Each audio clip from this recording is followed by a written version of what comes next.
Hi there, how are you doing? It's a beautiful sky, although people here still refrain from outing due to COVID-19. Today, I'm going to talk about a deep dark side of Japanese politics regarding coronavirus. So, let's begin. For the prevention of COVID-19, the Japanese government has long held a slogan called Sanmitsu, which literally stands for the recommendation to avoid three congested situation policy.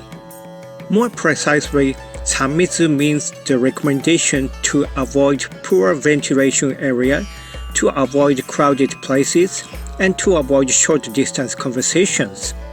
Along with this slogan to the Japanese, the government showed us some examples of congested places such as karaoke, bars, and fitness clubs.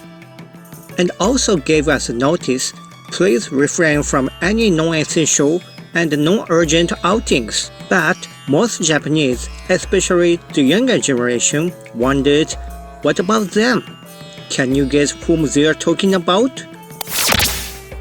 Pachinko is so-called a gray area business, which many people think of as gambling arcade games. Gambling operated by private enterprises is definitely illegal in Japan, but a specific legal loophole given by the wisdom of politicians and governmental officials make it possible. In return, pachinko operators make a political donation to a particular politicians who support them and offer amakudari, which means post of pachinko industrial associations for retired government officials to be placed in. For example, this is a website of Pachinko Chain Store Association and the list of board members. You can recognize here 33 members of the House of Representatives out of 465 and 7 members of the House of Councillors out of 248 take positions as political advisors. They belong to both the ruling and opposition parties. They have a very give and take relationship. Pachinko is addictive and especially popular among elder generation. Hokkaido is no exception. According to the data, there seem to have more than 10 pachinko parlors per 100,000 residents here in Hokkaido, and which figure is the 13th largest among 47 prefectures in Japan. In fact, gambling addiction is a serious problem in Japan. According to a survey by the Ministry of Health, Labor and Welfare, the ratio of gambling addiction of Japanese is the highest among the developed nation, and which amount to more than 3 million people. Also, the addicts seem to spend more than $500 on pachinko for a month per person. Many Japanese, including family members of such addicts, have long wished to outlaw pachinko. But the government has kept flatly denying it with unreasonable excuses to every petition. It is hard to say pachinko parlor is a wholesome place in another respect.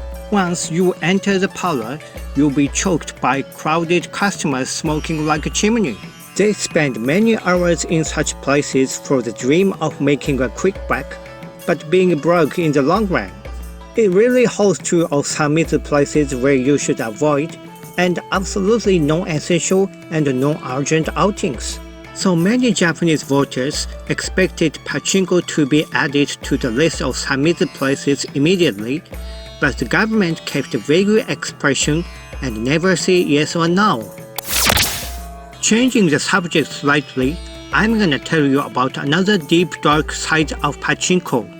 Japan is homogeneous in ethnicity. In fact, 98.1% of total population is Japanese, whereas only 0.4% is Koreans.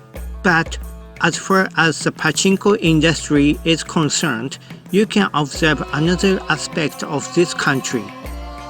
According to a report from Ms. Khan of Tokyo University, out of total 19 pachinko machine makers, more than 35% companies were owned by Koreans in 1995.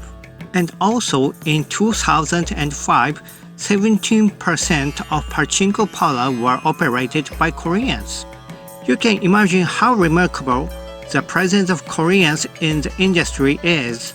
In 1996, the market scale of Pachinko industry seems to be estimated $300 billion. Because such whopping amount of the scale, some critics concerned that some revenue might have been spent for the development of nuclear weapons by North Korea in the long run. So how did you like today's subject? Hope you guys enjoy it. So see you next time.